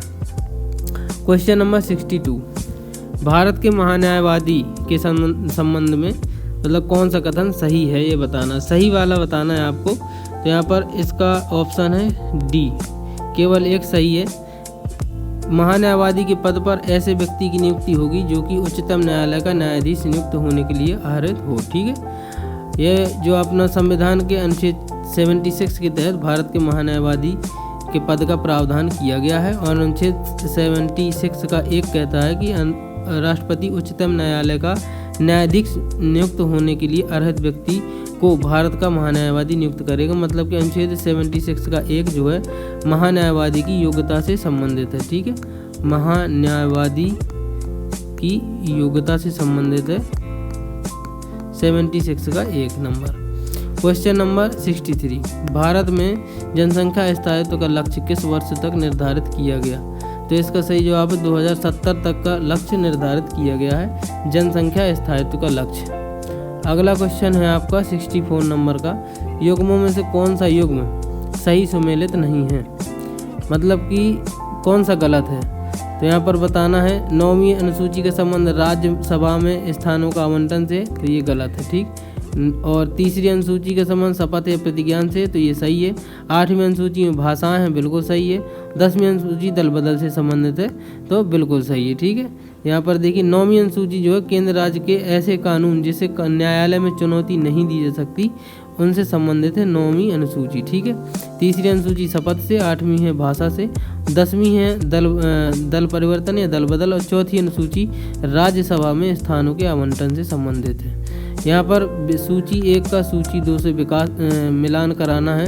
SDG के दिए गए हैं। SDG 10 का मतलब है असमानताओं में कमी। ठीक है, SDG 13 का मतलब है जलवायु क्रिया, SDG 14 का मतलब है पानी के नीचे का जीवन और SDG 15 में आता है आपका जमीन पर जीवन। ठीक, ये सतत विकास लक्ष्य सूचकांक के 1 से लेकर 15 तक के हैं। SDG 15 मतलब जमीन पर जीवन से संबंधित है। 17 SDG लक्ष्य हैं। SDG लक्ष्य 17 हैं, तो 15वें नंबर पर जमीन पर जीवन है। यहाँ पर 66 नंबर का क्वेश्चन है, निम्नलिखित में से प्राकृतिक रेशम का एक घटक कौन है? तो इसका सही जवाब है सी नंबर, नाइट्रोजन जो है प्राकृतिक रेशम का घटक होता है। नाइट्रोजन प्राकृतिक रेशम का घटक है। रेशम उत्पादन यह एक कृषि आधारित उद्योग है। इसमें कच्चे रेशम के उत्पादन के लिए रेशम के कीड़े को पालना शामिल है जो कि कीड़ों की कुछ प्रजातियों द्वारा काटे गए कोकून से प्राप्त होता है। ठीक, क्वेश्चन नंबर 67, ये 2023 की क्वेश्चन है करंट का, इसको नहीं शामिल करेंगे। 68 नंबर है, भारतीय जैविक डेटा केंद्र किस राज्य में स्थापित किया जा रहा है? तो यहाँ पर इसका सही जवाब क्या होगा? 68 नंबर का सही जवाब है बी नंबर, हरियाणा में सही है। मतलब भारतीय जैविक डेटा केंद्र की स्थापना हरियाणा के फरीदाबाद में की जा रही। ठीक है, Haryana Faridabad. Question number 69, mount Newman निम्नलिखित में से किस खनिज के लिए प्रसिद्ध है? तो इसका सही जवाब है लौह अयस्क। ठीक है, माउंट न्यूमैन जो है लौह अयस्क से संबंधित है। क्वेश्चन नंबर 70, निम्नलिखित में से कौन सी आर्थिक क्रिया नहीं है? तो इसका सही आंसर है ए नंबर, स्वैच्छिक समाज सेवा, ये आर्थिक क्रिया नहीं है। क्वेश्चन नंबर 71, पुराणों के संदर्भ में निम्नलिखित कथनों में कौन सा सही है? तो पुराणों के बारे में बताना है। तो यहाँ पर पहला लिखा विष्णु पुराण से मौर्य वंश की जानकारी मिलती है, तो बिल्कुल सही है। वायु पुराण गुप्त वंश की शासन व्यवस्था पर प्रकाश डालता है, तो ये भी सही है। मतलब कि दोनों सही है। ए नंबर इसका बिल्कुल सही आंसर होगा। ठीक, गुप्त वंश की शासन व्यवस्था पर वायु पुराण के साथ साथ मत्स्य, ब्राह्मण और भागवत पुराण से भी जानकारी मिलती है गुप्त वंश के बारे में, जबकि विष्णु पुराण से मौर्य वंश के विषय में जानकारी प्राप्त होती है। अब यहाँ पर योजनाओं और वर्ष का बताना है कि कौन सा मिलान नहीं करता, ठीक है, कौन सा गलत है। तो यहाँ पर सी नंबर गलत है। Shyama Prasad Mukherjee rural urban mission 2015 नहीं है, ये 2016 में शुरू की गई थी, ठीक है। श्यामा प्रसाद मुखर्जी रूरल मिशन ग्रामीण क्षेत्रों के लिए एकीकृत परियोजना आधारित बुनियादी अवसंरचनाओं को वितरित करने हेतु ग्रामीण विकास मंत्रालय द्वारा 2016 में शुरू किया गया था। और बाकी सांसद आदर्श ग्राम योजना ये 2014 में चालू की गई। दीनदयाल उपाध्याय ग्रामीण कौशल्या योजना ये 2014 में चालू की गई। और rural housing interest subsidy scheme ये 2017 में शुरू की गई। 73 नंबर का क्वेश्चन है, संसाधनों के उपयोग तथा भविष्य के लिए उनके संरक्षण की आवश्यकता को संतुलित करने को हम क्या कहते हैं। तो इसका सही जवाब है बी नंबर, सतत विकास कहा जाता है, ठीक है। संसाधनों को उपयोग तथा भविष्य के लिए उनके संरक्षण की आवश्यकता को संतुलित करने को हम क्या कहते हैं, तो सतत विकास। क्वेश्चन नंबर 74 है, नीचे उच्चतम न्यायालय को मौलिक अधिकारों के हनन रोकने के लिए रिट जारी करने की शक्ति से संबंधित 2 कथन दिए गए हैं। इनमें बताना है कि कथनों में कि कौन सा उत्तर सही होगा, ठीक है, कौन सा उत्तर सही होगा। तो बताना पढ़ते हैं अपन। यहाँ पर लिखा हुआ है, उच्चतम न्यायालय को यह शक्ति प्रदत्त है कि वह बंदी प्रत्यक्षीकरण, परमादेश, प्रतिषेध, अधिकार, परीक्षा, उत्प्रेषण रिट जो भी मूल अधिकारों को लागू करने के लिए समुचित हो उस रिट का प्रयोग कर सकती है। सुप्रीम कोर्ट की बात कर रहा है, तो बिल्कुल सही है ये कथन एक सही है। दूसरा कह रहा है, संसद को अधिकार है कि वह कानून बनाकर किसी अन्य न्यायालय को अपनी आधिकारिक स्थानीय सीमाओं के भीतर उच्चतम न्यायालय की, अब यहाँ पर कट गया है एक लाइन, तो यहाँ पर क्या है इसका आंसर, दोनों सही है, ठीक है, क्योंकि यहाँ पर देख लीजिए लिखा हुआ है विश्लेषण कि दोनों कथन सत्य हैं। संविधान के अनुच्छेद 32(2) के तहत सर्वोच्च न्यायालय बंदी प्रत्यक्षीकरण, परमादेश, प्रतिषेध, अधिकार, परीक्षा, उत्प्रेषण संबंधी रिट जारी करता है। और अनुच्छेद 32(3) के अनुसार सर्वोच्च न्यायालय की शक्तियों पर प्रभाव डाले बिना संसद इन शक्तियों को किसी अन्य न्यायालय को अपनी स्थानीय अधिकारिता में प्रयोग के लिए सशक्त कर सकेगी। मतलब संसद किसी अन्य न्यायालय को भी ये शक्तियाँ ट्रांसफ़र कर सकती है, ऐसा 32(3) में लिखा हुआ है। 32(2) में ये सभी 5 प्रकार की रिटें हैं। क्वेश्चन नंबर 75, निसार उपग्रह निम्न किन संगठनों द्वारा संयुक्त रूप से विकसित किया गया। तो यहाँ पर इसरो और नासा के द्वारा ये विकसित किया गया निसार। क्वेश्चन नंबर 76, निम्नलिखित कथनों में से कौन सा सही है ये बताना है आपको। तो रामगंगा नदी कन्नौज के पास गंगा नदी में मिलती है और बेतवा नदी प्रयागराज के पास यमुना नदी में मिलती है, तो ये तो गलत है, 1 नंबर ही सही होगा इसका आंसर। तो यहाँ पर सी सही है, 1 नंबर सही है, क्योंकि रामगंगा नदी कन्नौज के पास गंगा नदी मिलती है, जबकि बेतवा जो हमीरपुर के पास मिल जाती है यमुना नदी से, ठीक। क्वेश्चन नंबर 77, प्राचीन काल के भारत पर आक्रमणों के संबंध में निम्नलिखित में से कौन सा एक सही कालानुक्रम है। तो यहाँ पर सही कालानुक्रम बताना है, तो सबसे पहले यूनानियों ने आक्रमण किया, फिर शकों ने, फिर इसके बाद कुषाणों ने, ठीक। अगला क्वेश्चन है आपका 78, निम्नलिखित में से किस अधिनियम द्वारा 120 सदस्यों वाले चैम्बर ऑफ प्रिंसेस की व्यवस्था की गई थी। तो इसका सही आंसर है 1919 का अधिनियम, ठीक है, जो मोंटेगू चेम्सफोर्ड सुधार के नाम से जाना जाता है, उसको 1919 का भारत शासन अधिनियम कहते हैं। इसने जो है प्रांत में द्वैध शासन की शुरुआत की थी, ठीक है, द्वैध शासन की शुरुआत की थी। प्रत्यक्ष निर्वाचन पद्धति चालू की थी, ठीक है, निर्वाचन पद्धति इसी ने चालू की। और यहाँ पर 120 सदस्यों वाले चैम्बर ऑफ प्रिंसेस की भी व्यवस्था 1919 के अधिनियम में की गई। क्वेश्चन नंबर 79, निम्नलिखित में से कौन सा हार्मोन अग्न्याशय के लैंगरहैंस के दीपिकाओं की बीटा सेल द्वारा स्रावित होता है। तो इसका सही जवाब है इंसुलिन, ठीक है। इसकी कमी से कौन सा रोग होता है, तो मधुमेह रोग हो जाता है। क्वेश्चन नंबर 80 है, निम्नलिखित में से कौन सा तत्व नोबल गैस नहीं है। कौन सा नोबल गैस नहीं है, तो यहाँ पर बताना, ये ऑर्गन तो नोबल गैस है, क्रिप्टॉन भी रेडॉन, मतलब कि समूह 18 जो आवर्त सारणी में दिया गया वो नोबल गैस से संबंधित है। और इसमें आर्गन, क्रिप्टन, रेडॉन तीनों हैं। जो एक्टिनियम है ये जो है नोबल गैस से संबंधित नहीं है। क्वेश्चन नंबर 81, पोप बेनेडिक्ट 16वें जिनका हाल ही में निधन हुआ के संदर्भ में निम्नलिखित कथनों में कौन सा सही है। तो यहाँ पर इसका 1 नंबर वह कहता है कि वह जर्मनी के मूल निवासी थे, और दूसरा कहता है वह 600 वर्षों से इस्तीफा देने वाले पहले पोप, मतलब 600 वर्षों में इस्तीफा देने वाले पहले पोप थे। तो इसका दोनों को आंसर सही होने चाहिए। हाँ बिल्कुल सही है, दोनों जो पॉइंट हैं वो सही हैं। वो जर्मनी के मूल निवासी से कौन, तो ये पोप बेनेडिक्ट 16वें, और 600 वर्षों में इस्तीफा देने वाले पहले पोप भी थे। ठीक है। क्वेश्चन नंबर 82, निम्नलिखित में से कौन सा कारक जैव विविधता के ह्रास के लिए सर्वाधिक महत्वपूर्ण कारक है। तो इसका बी नंबर सही है, प्राकृतिक वास का विनाश। ठीक है, जैव विविधता के ह्रास के लिए सर्वाधिक महत्वपूर्ण है प्राकृतिक वास का विनाश, मतलब कि जो नेचुरल हैबिटेट है उसका जो आप विनाश कर रहे हैं। ठीक है। क्वेश्चन नंबर आपका 83 है, पौधों में जाइलम परिवहन के लिए जिम्मेदार होता है कौन, तो जल। जाइलम जो है जल का परिवहन करता है, और एक होता है फ्लोएम। फ्लोएम जो है आपके खाद्य का परिवहन, मतलब खाने का परिवहन करता है, जल भोजन का पौधों में। ठीक है, ये लिखा फ्लोएम पौधों का, सॉरी भोजन का परिवहन फ्लोएम करता है। ठीक। क्वेश्चन नंबर 84, सुदर्शन प्रहार सैन्याभ्यास कहाँ आयोजित किया गया। तो ये सुदर्शन ये जो है राजस्थान में आयोजित किया गया था। ये 2020 की बात है, इसको नहीं लिखते हैं। क्वेश्चन नंबर 85 है, फिलीपाइंस में नारियल और गन्ने की कृषि विकास का श्रेय किसको जाता है। तो इसका सी नंबर सही है, स्पेन और अमेरिका वासियों को। ठीक है, जो फिलीपाइंस में नारियल और गन्ने की कृषि की जाती है उनका विकास का श्रेय स्पेन और अमेरिका वासियों को जाता है। अब यहाँ पर भारत की प्रमुख नदियाँ उनको उद्गम स्थल दिए गए हैं, इनका मिलान देख लेते हैं। सीधे डायरेक्ट देखते हैं, यमुना नदी का उद्गम स्थल है बंदरपूंछ यमुनोत्री। कृष्णा नदी निकली है महाबलेश्वर महाराष्ट्र से। गोदावरी नदी त्र्यंबकेश्वर नासिक महाराष्ट्र से, और महानदी निकली सेवा की पहाड़ियों से। ठीक है। क्वेश्चन नंबर 87, इनका ये पर्वत और देश दिए गए हैं, तो ये बताना है। तो किलिमंजारो जो पर्वत है वो तंजानिया में है।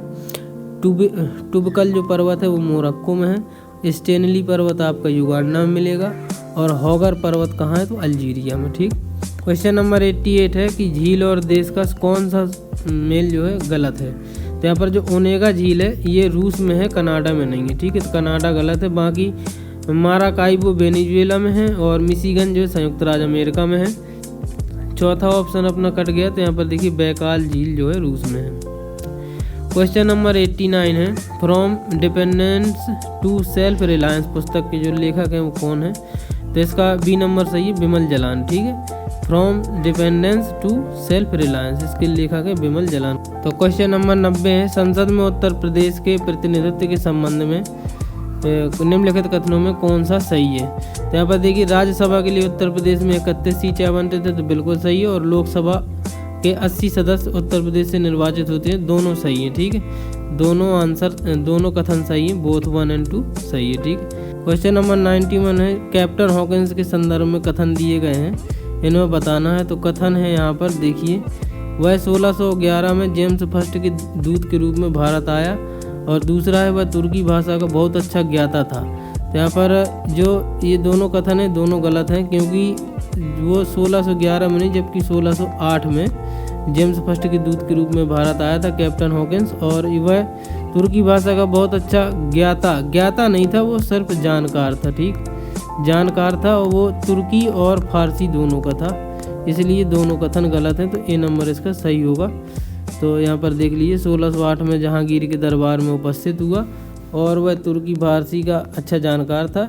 ये गलत है, किंतु दूसरा सही है, लेकिन आयोग ने इसका आंसर अच्छा ए नंबर माना है। तो दोनों सही, मतलब इसमें दोनों भाषाएं जोड़नी चाहिए। इसमें फारसी दोनों का ज्ञाता था। ठीक है, मतलब जानकार था, ज्ञाता नहीं था। चलिए क्वेश्चन नंबर 92 है, निम्नलिखित में से कौन सा जननी सुरक्षा योजना का मुख्य उद्देश्य है।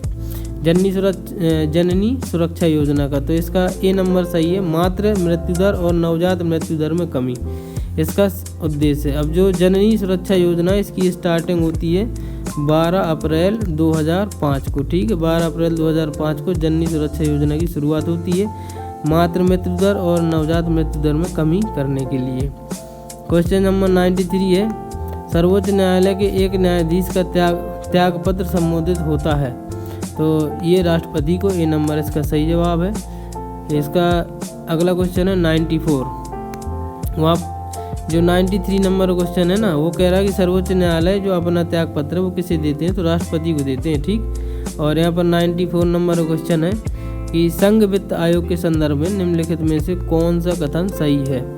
तो संघ वित्त आयोग कह रहा है वित्त आयोग में एक अध्यक्ष तथा 6 सदस्य होते हैं और यह अपना प्रतिवेदन नीति आयोग को प्रस्तुत करता है। तो इसमें आपको ऑप्शन दिए गए हैं केवल एक, ना तो एक ना दो, और सी नंबर केवल 2 और डी नंबर बोथ। तो यहाँ पर देखिए दोनों गलत दिए गए हैं ऑप्शन, क्योंकि 280 के तहत आता है और वित्त आयोग में कुल जो है एक अध्यक्ष सहित कुल 5 सदस्य होते हैं, ठीक है। यहाँ पर जो 6 लिखा हुआ है ना, एक अध्यक्ष तथा 6 सदस्य, ये गलत है। एक अध्यक्ष प्लस 4 अन्य, टोटल 5 होते हैं, ठीक है। और ये अपना प्रतिवेदन राष्ट्रपति को प्रस्तुत करते हैं, ना कि नीति आयोग को, ठीक। जो 280 के तहत जो वित्त आयोग है, वित्त आयोग अपना जो प्रतिवेदन देता है वो सीधे राष्ट्रपति को सौंपता है, इसलिए दोनों कथन गलत हैं। तो बी नंबर इसका सही आंसर होगा। Question number 95। भारत के किस भाग में हांगुल नाम का हिरण पाया जाता है, तो इसका सही जवाब है जम्मू कश्मीर में पाया जाता है। 96 नंबर का क्वेश्चन कहता है कि भारत के एक राज्य में विधान परिषद के गठन के संदर्भ में कौन से कथन सही है। तो इसका कथन एक है, एक विधान परिषद में उस राज्य की विधानसभा की कुल सदस्य संख्या के 1/3 से अधिक सदस्य नहीं हो सकते। ये तो एक विधान परिषद में उस राज्य की विधानसभा की कुल सदस्य संख्या के 1/3 से अधिक सदस्य नहीं हो सकते, ये तो सही है। और दूसरा ऑप्शन कह रहा है एक राज्य की विधान परिषद में कम से कम 40 सदस्य होने चाहिए, तो दोनों सही हैं। तो यहाँ पर ऑप्शन क्या कह रहा है, हाँ ए नंबर, कि दोनों सही है इसके कथन, ठीक है। ये संविधान के अनुच्छेद 171 के अनुसार राज्य विधान परिषद के सदस्यों की कुल संख्या उस राज्य विधानसभा के सदस्यों की कुल संख्या का 1/3 से अधिक नहीं होनी चाहिए, और विधान परिषद के सदस्यों की संख्या किसी भी दशा में 40 से कम नहीं होनी चाहिए। यहाँ पर 97 नंबर क्वेश्चन है कि संगीत की टप्पा शैली किस मुगल सम्राट के दरबार में परिष्कृत एवं विकसित हुई। इसका सही जवाब है आपका मोहम्मद शाह, ठीक है। मोहम्मद शाह रंगीला जिसे कहा जाता है, संगीत की जो टप्पा शैली है इसके काल में विकसित हुई। क्वेश्चन नंबर 98 है, भारत के उपराष्ट्रपति का निर्वाचन जिसे सर्वोच्च न्यायालय द्वारा शून्य घोषित किया गया है के संदर्भ में निम्नलिखित कथनों में से कौन सा सही है। तो यहाँ पर देखिए पहला पॉइंट है कि उपराष्ट्रपति के रूप में इस प्रकार की घोषणा से पूर्व उसके द्वारा किए गए कार्यविधि मान्य होते हैं, और दूसरा कथन है कि उपराष्ट्रपति के रूप में इस प्रकार की घोषणा होने के दिन उसके द्वारा किए गए कार्यविधि मान्य नहीं होते हैं।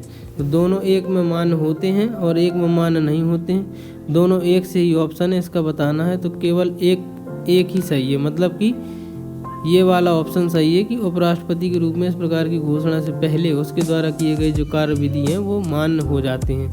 कब? जब भारत के उपराष्ट्रपति का निर्वाचन जिसे सर्वोच्च न्यायालय द्वारा शून्य घोषित किया गया है के संदर्भ में उनके कथनों पर विचार करना। मतलब उपराष्ट्रपति के निर्वाचन हो रहा था, सर्वोच्च न्यायालय ने उसको शून्य घोषित कर दिया है। इस प्रकार राष्ट्रपति के रूप में इस प्रकार की घोषणा से पहले उसके द्वारा किए गए जो भी कार्य हैं वो मान्य होंगे, ठीक।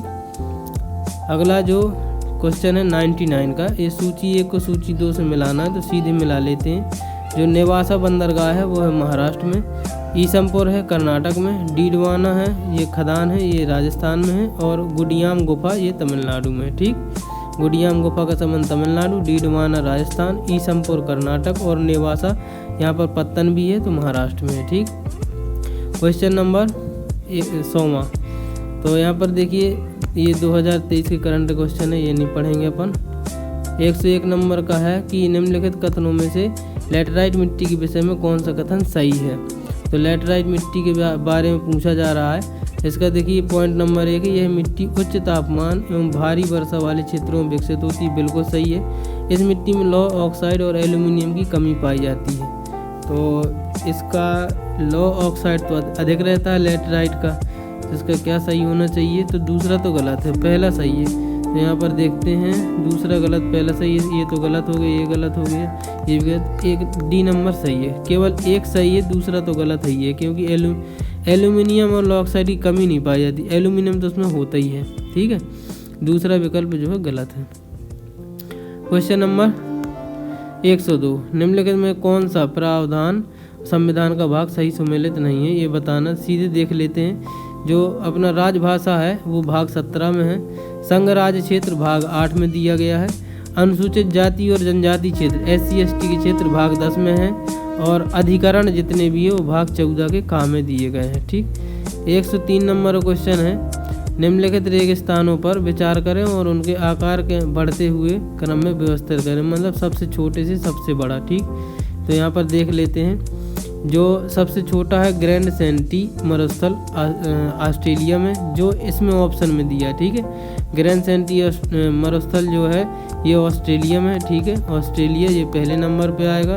और फिर इसके बाद आएगा आपका गोबी का मरुस्थल जो कि मंगोलिया चीन में है, मंगोलिया में ये दूसरे नंबर पे आएगा। तीसरे नंबर पे अरेबियन मरुस्थल आएगा और चौथे में सहारा। सहारा सबसे बड़ा है, ये तो ऑप्शन से ही दिखाई दे जाता, तो सहारा सबसे बड़ा यानी 3 नंबर, तो चौथा कट जाता और ये दोनों सही है। इसके बाद सबसे छोटा ये नंबर 1 नंबर, तो ये भी कट जाता, अब इन दोनों में से आ जाता। अब गोबी और अरेबिया मरुस्थल में से आपको बताना था कि कौन सा मतलब छोटा है कौन बड़ा है। तो यहाँ पर देखिए सीधी सी बात है, गोबी का मरुस्थल छोटा है क्योंकि मंगोलिया छोटी सी जगह और अरेबिया जो है काफ़ी बड़ा एरिया है। ठीक, ऐसे भी सेंस लगाया जा सकता था। क्वेश्चन नंबर 104 है, ये करंट अफेयर से संबंधित है, इसको नहीं देखा जाएगा। क्वेश्चन नंबर आप ना देखते हैं 105, संधारणी विकास के संदर्भ में कथनों पर विचार करना है। ठीक है, संधारणी विकास, यहाँ पर देखिए दोनों ऑप्शन और इसके आंसर ऑप्शन, हाँ ये है। पहला है वैश्विक सूचक संरचना और राष्ट्रीय सांख्यिकी व्यवस्थाओं द्वारा प्रस्तुत एवं क्षेत्रीय आधार पर संकलित सूचना के आधार पर संयुक्त राष्ट्र महासचिव एक वार्षिक संधारणी विकास लक्ष्य रिपोर्ट प्रस्तुत करते हैं। ठीक है, UN जो है वार्षिक संधारणी विकास लक्ष्य रिपोर्ट प्रस्तुत करता है। वैश्विक संधारणी विकास रिपोर्ट हर तिमाही संयुक्त राष्ट्र महासभा में चतुर्वार्षिक संधारणी विकास लक्ष्य के विषयों को पुनरावलोकित करने हेतु प्रस्तुत की जाती है। इसका सही जवाब क्या है? केवल एक सही है। ठीक है, मतलब SDG जो एजेंडा 2030 को संयुक्त राष्ट्र के सभी सदस्य राष्ट्रों द्वारा 2015 में अपनाया गया था। जो SDG के लक्ष्य हैं जो 17, इनको अपनाया गया था 2030 तक के लिए 2015 में। ठीक है, सतत विकास लक्ष्य के केंद्र में 17 लक्ष्य और 169 उद्देश्य हैं, जिनके प्रगति की रिपोर्ट वार्षिक स्तर पर जारी की जाती है। इसकी पहली प्रकाशन जो है 2016 में किया गया और यह रिपोर्ट वैश्विक सूचक संरचना राष्ट्रीय सांख्यिकी व्यवस्थाओं द्वारा प्रस्तुत एवं क्षेत्रीय आधार पर संकलित सूचना के आधार पर संयुक्त राष्ट्र महासचिव द्वारा प्रस्तुत की जाती है।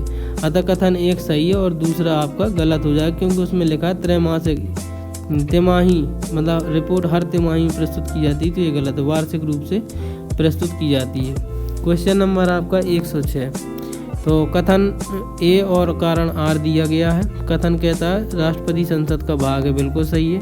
कथन आर है संसद के दोनों सदनों द्वारा पारित विधेयक राष्ट्रपति की सहमति के बिना कानून नहीं बन सकते।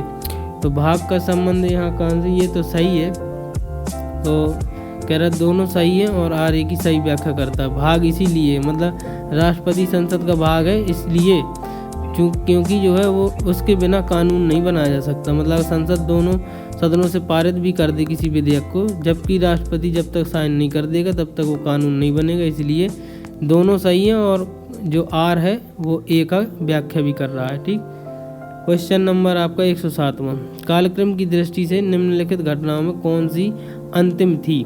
तो अंतिम बताना है।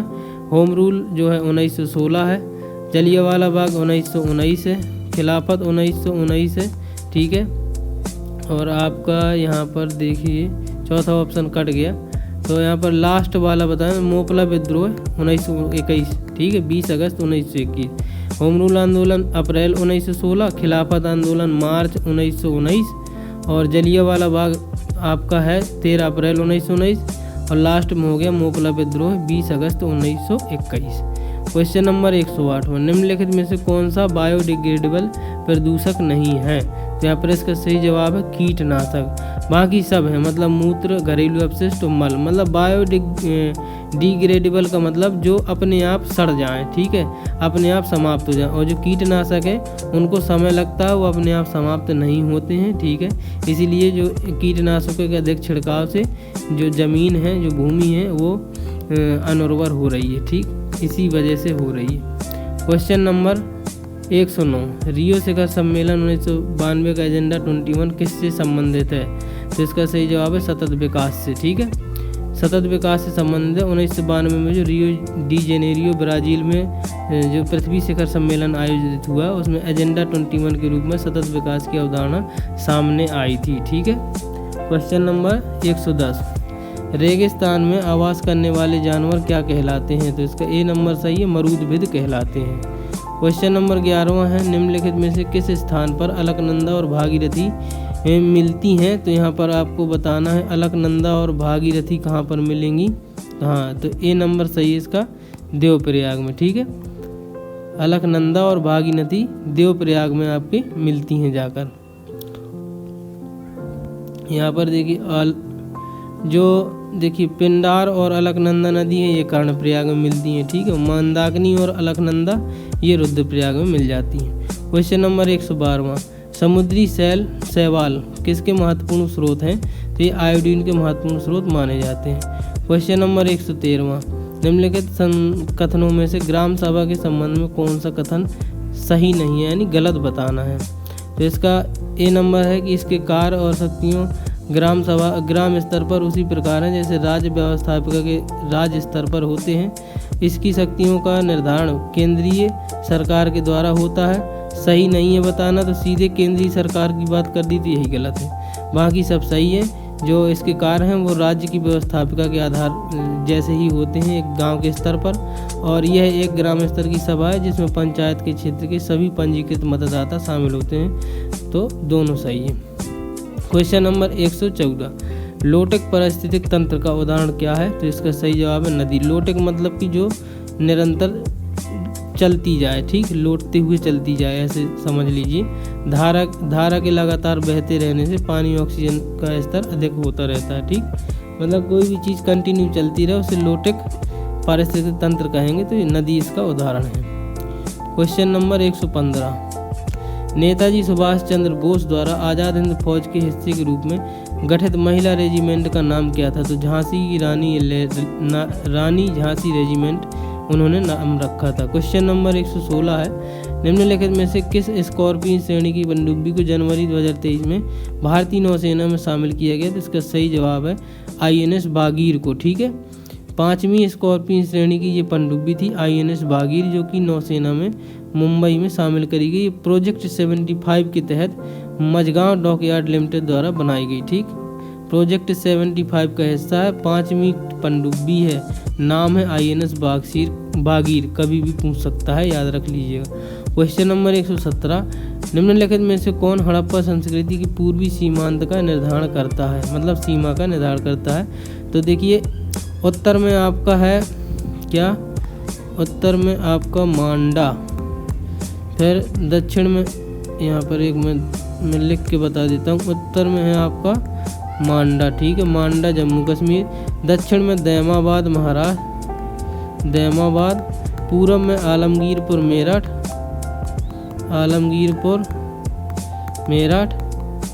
और पश्चिम में है आपका सुतकांगेडोर, ठीक,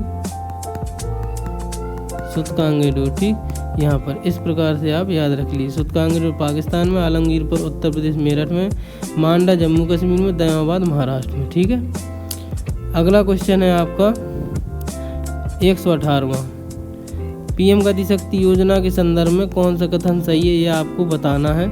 तो इसका दूसरा नंबर सही है बस। राष्ट्रीय अवसंरचना पाइप लाइन यानी NIP में 7 इंजनों जो सड़क, रेल, एयरपोर्ट, बंदरगाहों, जनसंचार साधनों, जलमार्गों, लॉजिस्टिक संरचना के संबंधित परियोजनाओं में PM गति शक्ति ढांचे के साथ जोड़ा जाएगा, ये सही है, बाकी सब दोनों गलत है।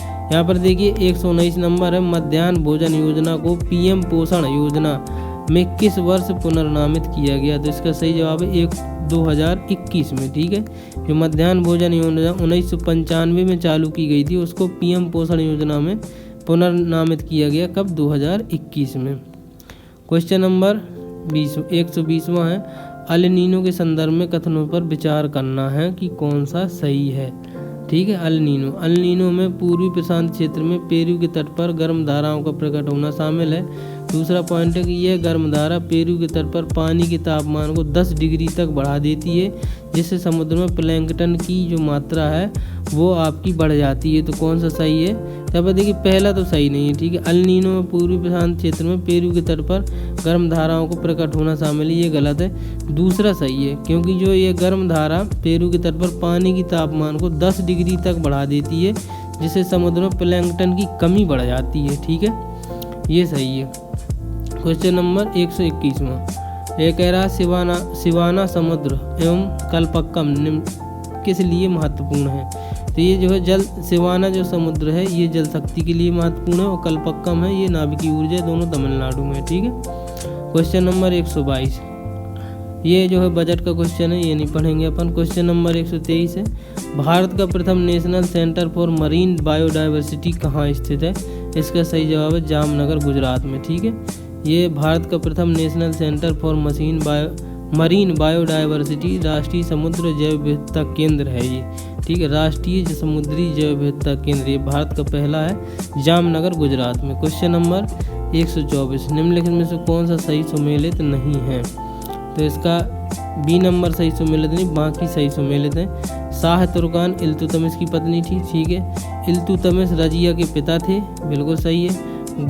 गुलबदन बेगम ये बाबर की पुत्री थी, और जो हमीदा बानो बेगम है वो अकबर की माता थी। ठीक है, ये अलाउद्दीन खिलजी से संबंधित है, ये नहीं है। जो हमीदा बानो बेगम है अकबर की माता थी और हुमायूं की पत्नी थी। ठीक। क्वेश्चन नंबर 125, राष्ट्रीय उद्यानों में आनुवांशिक विविधता का रखरखाव किया जाता है।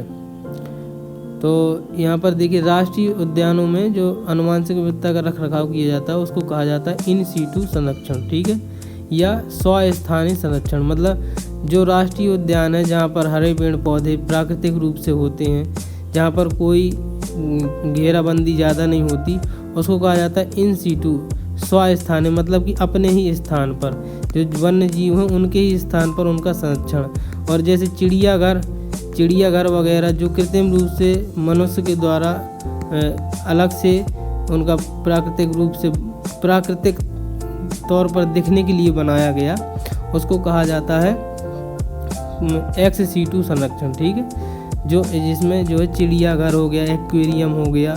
ठीक है, चिड़ियाघर एक ऐसी मतलब व्यवस्था है कि जो कि जंगल जैसा दिखाया जाता है, जबकि वो जंगल है नहीं, इसलिए उसको एक्स सीटू संरक्षण कहा जाता है।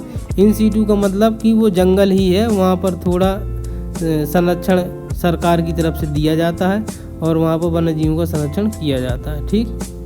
क्वेश्चन नंबर आपका 126वां है, खरीदादार कौन था? ठीक है, खरीदादार ये फरमानों को भेजने वाला अधिकारी कहलाता था, खरीदादार। Question number 127, biological oxygen demand BOD किसके लिए एक मानक मानदंड है? तो इसका सही जवाब है डी नंबर, जलीय पारिस्थितिक तंत्र में प्रदूषण की जांच के लिए, जो कि बीओडी है ना, बीओडी बायोलॉजिकल ऑक्सीजन डिमांड, ये जलीय पारिस्थितिक तंत्र में प्रदूषण की जांच के लिए प्रयोग किया जाता है, जल प्रदूषण कितना है। अब यहाँ पर क्वेश्चन नंबर 128 है कि कथन ए और कारण आर बताना है। ठीक है, कथन ए और कारण आर। तो कथन ए कहता है दक्षिण पश्चिम मानसून मौसम के दौरान तमिलनाडु तट शुष्क रहता है, तो ये बिल्कुल सही है। आर कहता है तमिलनाडु तट बंगाल की खाड़ी की शाखा के समानांतर स्थित है, इसलिए दक्षिण पश्चिम मानसून की अरब सागर यहाँ पर दिखाई नहीं दे रहा है आपको। तो दोनों सही है, मतलब कि जो तमिलनाडु है वृष्टि छाया क्षेत्र में आता है। ठीक है, तमिलनाडु जो अपना है वो वृष्टि छाया क्षेत्र में आ जाता है दक्षिण पश्चिम मानसून के, इसलिए वहाँ पर वर्षा नहीं होती है और यहाँ पर ये शुष्क तट रहता है। ठीक, तो दोनों सही है अपनी अपनी जगह, और आर जो है एक ही व्याख्या कर रहा है, बस इतना याद रख लीजिए। क्वेश्चन नंबर 129, संसद की संयुक्त बैठक के संदर्भ में निम्नलिखित कथनों में से कौन सा सही है? तो यहाँ पर देखिए पॉइंट नंबर 1 कह रहा है अनुच्छेद 109 कुछ दशाओं में संसद की दोनों सदनों की संयुक्त बैठक का प्रावधान करती है और दोनों सदनों की संयुक्त बैठक की अध्यक्षता स्पीकर करता है, तो ये बिल्कुल सही है। और यहाँ पर 109 गलत है, क्योंकि 108 में संयुक्त बैठक का प्रावधान है, जबकि यहाँ पर 109 दिया हुआ है। यहाँ पर दो मतलब बी नंबर सही होना चाहिए, बिल्कुल सही, केवल 2 आंसर सही है। ठीक है। क्वेश्चन नंबर अगला है 130वां नंबर क्वेश्चन है कि निम्नलिखित में से कौन सा कार्यक्रम केंद्रीय सरकार का कार्यक्रम नहीं है और यह उत्तर प्रदेश सरकार की योजना है। तो इसका सही जवाब है गंगा एक्सप्रेसवे। बाकी पंडित नेहरू उत्कर्ष योजना, ग्रामीण स्वास्थ्य मिशन और मनरेगा, ये सभी केंद्र सरकार की योजनाएं हैं। ठीक है, केंद्र सरकार की योजनाएं हैं। क्वेश्चन नंबर 131, प्राकृतिक संसाधनों का वर्तमान पीढ़ी द्वारा इस प्रकार से उपयोग किया जाए कि प्राकृतिक संसाधनों का न्यूनतम क्षरण हो, तो यह किस प्रकार का विकास कहलाएगा। तो इसका बी नंबर सही है, सतत विकास। ठीक है। क्वेश्चन नंबर 132, निम्नलिखित में से कौन महिला स्वतंत्रता सेनानी भारत छोड़ो आंदोलन से संबंधित नहीं है। तो इसका सही जवाब है शांति घोष का संबंध भारत छोड़ो आंदोलन से नहीं है, जो कि 1942 में हुआ था। उसमें कनकलता बरुआ, मतंगिनी हाजरा और अरुणा आसफ अली, इन तीनों महिलाओं ने भाग लिया था। क्वेश्चन नंबर 133 है, निम्नलिखित में से कौन सा प्रावधान नीति निर्देशक तत्वों और मौलिक कर्तव्यों दोनों का एक भाग है। तो इसका डी नंबर सही है, पर्यावरण संरक्षण, जो कि जो नीति निर्देशक तत्व आर्टिकल 48 के ए में है और मौलिक कर्तव्यों 51 के का में भी, यानी ए में भी स्थित है। 51 के ए और 48 के दोनों में स्थित है पर्यावरण। ठीक है। और सामान्य नागरिक संहिता तो आर्टिकल जो है 44 में स्थित है ओनली, और उद्योगों में प्रबंध में कर्मकारों का भाग लेना ये शायद 43 के समथिंग है, और अभिभावक बच्चों को शिक्षा के अवसर दिलवाएं ये 45 है। ठीक। क्वेश्चन नंबर 134, तो निम्नलिखित में से कौन सा बंदरगाह देश सही सम्मिलित नहीं है, बताना है। तो यहाँ पर सही सम्मिलित है तो इगारका रूस में, जकार्ता इंडोनेशिया और मांटेवीडियो ये उरुग्वे में है और रॉटरडम ये नीदरलैंड में है। ठीक। क्वेश्चन नंबर 135, भारतीय संविधान ने प्रारंभ में किस अवधि के लिए सभी सरकारी उद्देश्यों हेतु अंग्रेजी भाषा के उपयोग के लिए अनुमति प्रदान की थी, कितने वर्षों के लिए। तो शुरुआत में 15 वर्षों के लिए इंग्लिश को जो है मतलब सभी सरकारी कामकाज की भाषा बनाया था। उन्होंने कहा था कि पहले अभी इंग्लिश चालू है पूरे देश में, इंग्लिश ज़्यादा समझ रहे हैं लोग, तो पहले इंग्लिश से धीरे धीरे हिंदी कीजिएगा, तो वो अभी तक हिंदी हो ही नहीं पाई। ठीक। तो भारतीय संविधान के अनुच्छेद 343 के 2 के अंतर्गत व्यवस्था की गई कि संविधान के लागू होने के समय से 15 वर्ष की अवधि तक अर्थात 1965 तक संघ के सभी कार्यकारी कार्य के लिए पहले की भांति अंग्रेजी भाषा का प्रयोग होता रहेगा। अनुच्छेद 343 उपरोक्त बात के होते हुए भी संसद उक्त 15 वर्ष की अवधि के बाद विधि द्वारा अंग्रेजी भाषा या अंकों की देवनागरी के रूप में प्रयोजन के लिए प्रयोग उपबंधित कर सकेगी। मतलब कि 15 साल के बाद हिंदी या अन्य भाषा को प्रयोग किया जा सकता है। क्वेश्चन नंबर 136, निम्नलिखित में से कौन सी योजना में उत्तर प्रदेश से कौन सी योजना उत्तर प्रदेश से संबंधित है। तो इसका सी आंसर सही है, कह रहा कि अनूठी उपहार योजना, ये यूपी से संबंधित है, बाकी नहीं है, बाकी सब केंद्र सरकार से संबंधित है। जो अनूठी उपहार योजना है वो उत्तर प्रदेश सरकार की कोरोना टीकाकरण को बढ़ावा देने के लिए एक योजना थी, जो कि 7 अप्रैल को विश्व स्वास्थ्य दिवस के अवसर पर सभी लोगों के राज्य सरकार की ओर से लकी ड्रॉ निकाला जाएगा, इसलिए ये चालू की गई थी। क्वेश्चन नंबर 137 है कि चंद्रप्रभा वन्यजीव अभ्यारण्य उत्तर प्रदेश में कहाँ है। तो इसका सही जवाब है चंदौली में। ठीक। जो कि वो 1957 में इसकी स्थापना की गई थी। क्वेश्चन नंबर 138 है, भारतीय मूल के किस व्यवसायी को साउथ वार्क के लंदन बरो का मेयर दूसरी बार चुना गया था। तो इसका सी नंबर सही है, सुनील चोपड़ा को। ठीक है। क्वेश्चन नंबर आपका 139 है, निम्नलिखित में से कौन एक 1857 के विद्रोह का स्थान या विद्रोह आरंभ सुमेलित नहीं है। तो इसका ए नंबर सही है, झांसी का 11 मई 1857 से संबंध नहीं है, क्योंकि झांसी का संबंध यहाँ पर लिखा हुआ है, आपको बता दें झांसी में जो है जून 1857 में विद्रोह चालू हुआ था। ठीक है। बाकी बैरकपुर में 29 मार्च 1857 को मंगल पांडे ने कर दिया था, मंगल पांडे, और यहाँ पर लखनऊ में 4 जून 1857 और मेरठ में जो है 10 मई 1857 को विद्रोह चालू हो गया था। आर्टिकल 140, दक्षिणी गोलार्ध में हवा का बाईं ओर विक्षेपित होने का क्या कारण था? तो इसका सही जवाब है कोरियोलिस बल। ठीक है। फेरल के नियम के अनुसार हवाएं उत्तरी गोलार्ध में अपनी दाहिनी और दक्षिणी गोलार्ध में अपनी बाईं ओर मुड़ जाती हैं। ऐसा कोरियोलिस बल के कारण होता है। यह ऐसा बल होता है जो पृथ्वी द्वारा अपनी धुरी पर घूमने के कारण उत्पन्न होता है। ठीक है। क्वेश्चन नंबर 141 है, जल या रोकथाम प्रदूषण नियंत्रण अधिनियम को किस वर्ष बनाया गया? तो इसका सही जवाब है 1974 में। ठीक है। और अगला क्वेश्चन है 142 नंबर का, खनिज संपदा के संदर्भ में कथनों पर कौन सा सही है? तो ये बताना है। तो इसका दोनों सही हैं। जम्मू कश्मीर के रियासी जिले में लिथियम के अनुमानित संपदा भंडार मिले हैं। ठीक है। और भारत अनेक खनिजों यथा लिथियम, निकेल और कोबाल्ट के लिए आयात पर भी निर्भर है। दोनों सही हैं। ठीक है। क्वेश्चन नंबर 143, पराबैंगनी विकिरण को अवशोषित करने वाली ओजोन परत किस वायुमंडल स्तर में पाई जाती है? तो इसका सही जवाब है समताप मंडल। ठीक है। 10 से 50 किलोमीटर की ऊंचाई में ओजोन गैस उपस्थित होती है जो ट्रोपोस्फीयर क्षोभ मंडल या स्ट्रेटोस्फीयर समताप मंडल दोनों में पाई जाती है। क्वेश्चन नंबर 144, निम्नलिखित में से कौन सा सतत विकास का लक्ष्य नहीं है जिसे 2030 तक प्राप्त करने का लक्ष्य रखा गया है? जिसका बी नंबर सही है, अंतरिक्ष अनुसंधान। इसका कोई संबंध नहीं है SDG 17 से। ठीक है। SDG 17 में अंतरिक्ष अनुसंधान शामिल नहीं है। लैंगिक समानता शामिल है, अच्छा स्वास्थ्य एवं भलाई शामिल है और शून्य भूख भी शामिल है। क्वेश्चन नंबर 145, जो विश्व वेटलैंड दिवस कब मनाया जाता है? ये 2 फरवरी को मनाया जाता है। क्वेश्चन नंबर 146वां है, विश्व सामाजिक संरक्षण रिपोर्ट प्रकाशित की जाती है किसके द्वारा? तो ILO के द्वारा। ठीक, अंतर्राष्ट्रीय श्रम संगठन द्वारा विश्व सामाजिक संरक्षण रिपोर्ट प्रकाशित की जाती है। क्वेश्चन नंबर 147 है, गोल्डन ग्लोब पुरस्कार विजेता गीत नाटू नाटू के रचनाकार कौन है? MM कीरावानी। ठीक है। क्वेश्चन नंबर 148, 2 फरवरी 2023 को, तो ये करंट का क्वेश्चन है। ठीक है। क्वेश्चन नंबर 149, निम्नलिखित में से कश्मीर के किस शासक ने जजिया और गौ हत्या को समाप्त किया? तो यहाँ पर दोस्तों 150 नंबर का प्रश्न है कि निम्नलिखित में से कौन सा सही सुमेलित नहीं है? सहायक नदी और नदी का मेल दिया गया है, मतलब कि मालप्रभा कृष्णा की सहायक नदी है, हेमवती कावेरी की सहायक नदी है, मंजरा जो है वो गोदावरी की सहायक नदी है, और प्राणहिता यहाँ पर महानदी लिखा हुआ है, ये गलत है। प्राणहिता किसकी सहायक नदी है? तो ये भी गोदावरी की सहायक नदी है। ठीक है दोस्तों। तो दोस्तों ये रहा 2023 का PCS प्री का पूरा कंप्लीट जो है सॉल्व पेपर। आपको वीडियो कैसा लगा कमेंट में बताएं।